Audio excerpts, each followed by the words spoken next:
Why am I so itchy? My mom says I get itchy when I'm tired. I'm inclined to believe her, because she would know that sort of thing. Maybe I'm allergic to being tired. These are the top 9 monsters you should 6-star first. Let's get started. Number 9, Shannon the Wind Pixie. I can't believe I'm talking about her. I used to hate this monster, but now I'm using her all the time, which is really humbling for me. This is a very vulnerable moment for me, but you know, we've known each other for a long time, so I feel like I can do this with you.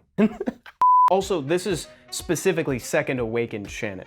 Shannon's all about protecting her team, which I love. She's like a German Shepherd. She's very loyal, to a fault. She's mainly here for her 3rd skill that applies both an attack buff and a defense buff to her and her allies. Her skill 2 is going to apply a slow to everyone, and her skill 1 has a chance to glance the target. So she is all about turn denial, damage denial, and healing, because like we talked about, damage not taken is health not lost, which is basically healing. I don't hear a lot of arguments for the otherwise. You can actually get Shannon in the Summoner's Way questline or via Unknown Scrolls or the Magic Shop. She's everywhere. Literally the only reason why she's occupying the number 9 slot is because it's not super essential that you 6-star her in the beginning. I still think it's worth it because you're gonna use her in the Giant's Abyss and she's gonna help with stability wherever you take her, but she's not the highest priority. There are 8 other priorities.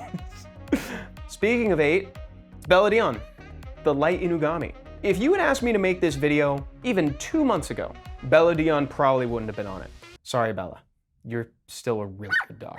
Beladion's somewhat come back in vogue as of late because of the advent of the Abyss Floors. Now in Giants, can be a reliable defense breaker that hits 1 time, and a smart healer and a smart stripper. So that means that Beladion will only heal when someone needs a heal, and it'll only strip a buff when there is a buff to be removed. Unlike a certain cowgirl. I already made that joke on 2 different videos. Beladion's totally worth the 6-star. It's a great healer, reliable defense breaker, has one of the best, most well-rounded kits in the game. It's also worth a Second Awaken for that matter, just maybe not first. You can get Beladion through secret dungeons any day the Hall of Light is open. Number 7, Naomi the Wind Martial Cat. What? What is that? Is that an asterisk? That's so weird. Why is there an asterisk by her name? It's because she could also be replaced by any damage dealer that you summoned along the way. Meaning if you summon something like a Lagmaron, a Teor, Chow, some big damage unit that you can use up to GB10, that can be in this slot. Specifically, Naomi the Wind Martial Cat, though, does something really unique. She auto-crits so long as there's a debuff on the enemy target, once she's Second Awakened, that is. She also offers a brand on skill 2, which is great for setting up more damage down the line. She's part of one of my favorite starter teams for Giants, which is Veramos, Fran, Lauren, 2A Naomi, and Crow.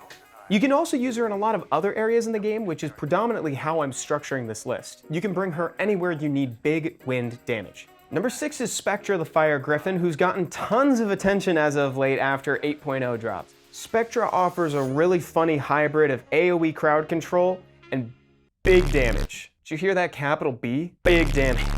Spectra's skill 3 offers some soft crowd control with an attack bar reduction of 30% on a coin flip. He's also going to try to put an attack break and a slow that each lasts for 2 turns on every single one of the enemies, which is great for denying turns, because the slower they are to get to their turns, that's less damage that they're dealing to you, which kind of sounds like healing to me. And then their skill 2 is just a huge max HP scaling damage hit. And bosses have a ton of HP, so you can do upwards of 100k with the right rune set. Spectra actually has a secret dungeon any day the Hall of Fire is open, so Tuesday. Number 5, Crow the Dark Inugami. Also, probably a viable first target for Second Awakening still. Crow does huge damage. That's his thing. His skill 3 does that. It scales with the number of debuffs on the target, and it'll apply a brand. And branding increases the amount of damage that the target takes by 25%. He also has a team up on skill 2, which will reduce cooldowns of whoever it brings with it. He's a great monster, and he's still used to this day. I in fact just recommended him as part of the Abyss Dungeon Guide for Dragons. He's available any day the Hall of Dark is open, so Monday or the weekend. Here we go, so we're in the latter half of the list now. Number 4 is Veramos, the Dark Ifrit. Veramos is also the indisputable first fusion you should get now.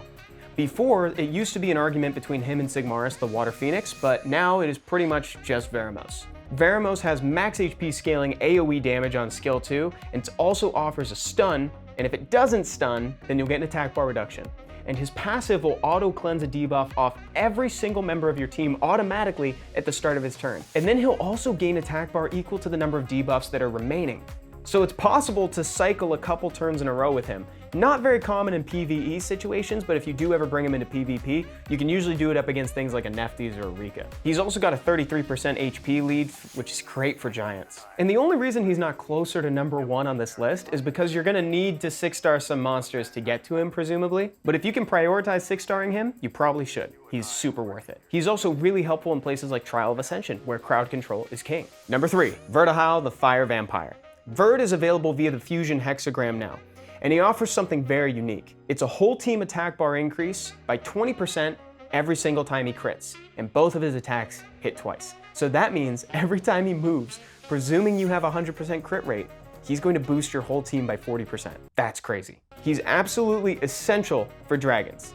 So helpful in Trial of Ascension, and you can use him even in the Second Awakened dungeons. That's part of the reason why I put him so high, because him, as part of what I like to call the Summoner's War Holy Trinity, will get you through so much of the Second Awakening dungeons. The next member of that trinity is Lauren, the Light Cowgirl. Lauren offers a combination of things in her passive that is borderline illegal in Summoner's War. They won't let anybody else have it. They took it from Shayna, but Lauren got to keep it. It's defense break and attack bar reduction. And because it's on her passive, that means that her first skill is going to try to reduce attack bar 3 times. It's going to try to apply a defense break and a slow. And her second skill is going to try to do all that, but sans the slow and with a strip and a heal block. She's an amazing monster, finds her way into every team possible. Trial of Ascension, Dragon's Abyss, well not Giant's Abyss, but she can even be used in PvP. Raids, amazing monster, one of my favorites. Real quick, let's talk about some honorable mentions before we get to number 1, even though you probably know who number 1 is by this point.